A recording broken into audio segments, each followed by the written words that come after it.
क्या पुतिन और जिनपिंग वाली लाइन में बैठेंगे ट्रंप? क्या यूएस का तानाशाह बनने का खोज रहे हैं रास्ता? बदल देंगे संविधान? जी हां, डोनाल्ड ट्रंप ने अपने तीसरे कार्यकाल की संभावना से इनकार नहीं किया, जिससे अमेरिका में राजनीतिक बहस छिड़ गई। संविधान में 2 कार्यकाल की सीमा है, लेकिन ट्रंप ने इसके विभिन्न रास्ते बताए। उनकी बयानबाजी को रूस और चीन की सत्ता नीति से जोड़कर देखा जा रहा है। क्या अमेरिका एक तानाशाही बनने की ओर बढ़ रहा है?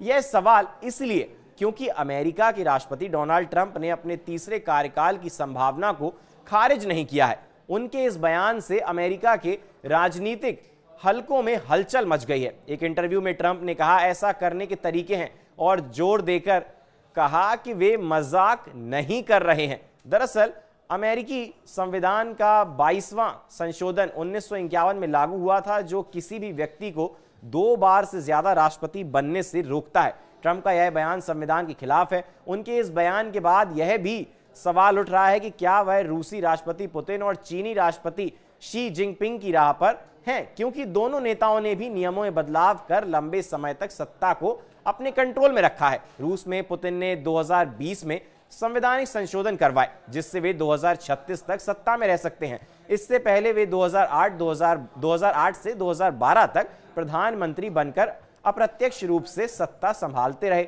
अमेरिका की तरह चीन में भी राष्ट्रपति के सिर्फ 2 बार ही पद संभालने का नियम रहा है, लेकिन शी जिनपिंग ने 2018 में संविधान से राष्ट्रपति कार्यकाल की सीमा हटवा दी, जिससे वे अब आजीवन सत्ता में रह सकते हैं। ट्रंप जब अपने तीसरे कार्यकाल की बात करते हैं तो लगता है कि वह अमेरिका के विरोधी रूस और चीन से ही प्रभावित हो रहे हैं। एक इंटरव्यू में ट्रंप से उनके तीसरी बार राष्ट्रपति बनने को लेकर सवाल किया गया, तो उन्होंने कहा, बहुत से लोग चाहते हैं मैं ऐसा करूं, लेकिन अभी मेरा ध्यान मौजूदा काम पर ही है। हमारे पास अभी बहुत समय है। ट्रंप से जब पूछा गया कि क्या उनके पास तीसरी बार राष्ट्रपति बनने को लेकर कोई स्ट्रैटेजी है, इस पर उन्होंने कहा, कई रास्ते हैं जिससे ऐसा किया जा सकता है। वहीं इंटरव्यूअर ने सुझाव दिया कि 2028 में उपराष्ट्रपति जेडी वेंस चुनाव लड़ें और फिर सत्ता उन्हें सौंप दें।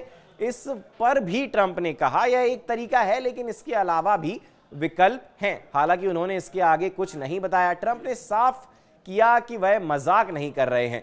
एक रिपोर्ट के मुताबिक इस तरह के संविधान संशोधन के लिए कांग्रेस के दोनों सदनों में 2/3 वोट और 38 राज्यों की मंजूरी चाहिए, जो कि एक बेहद मुश्किल प्रक्रिया है। सवाल यह भी है कि क्या पुतिन और जिनपिंग की तरह ट्रंप का यह कदम सत्ता को लंबे समय तक अपने पास रखने की इच्छा दिखाता है?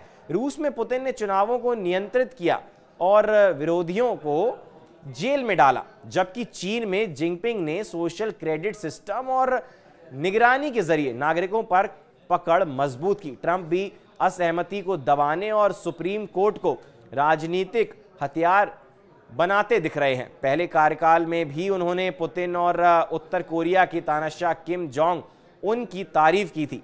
अमेरिकी लोकतंत्र में संतुलन और निगरानी की मजबूत व्यवस्था है, जो तानाशाही की संभावनाओं को रोकने का काम करती है। लेकिन ट्रंप का यह बयान एक नए तरह की चिंता पैदा कर रहा है।